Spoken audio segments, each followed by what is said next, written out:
السلام عليكم اعزائي المشاهدين، ان شاء الله كامل تكونوا بخير والف خير. الفيديو تاع اليوم ان شاء الله راح نتكلموا على التجنيد في الدرك الوطني.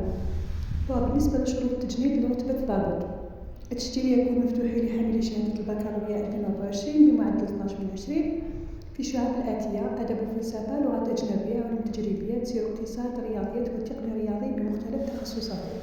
بالنسبة لمدة التكوين هي 5 سنوات. السنة الأولى هي عبارة عن تكوين قاعدي بالأكاديمية العسكرية بشرشال أو بمدرسة الشرطة القضائية للدرك الوطني بليزي سيركومرداس. 3 سنوات تكوين جامعي تتوج بالحصول على شهادة ليسانس في حقوق وأمن عمومي على مستوى المدرسة العليا للدرك الوطني بزرندة. أما السنة الأخيرة فهي عبارة عن تكوين تخصصي بمدرسة الشرطة القضائية بليزي. الرتبة الثانية هي ضباط الصف المتعاقدون. التجنيد مفتوح للحائزين على شهادة البكالوريا أو مستوى السنة الثالثة ثانوي.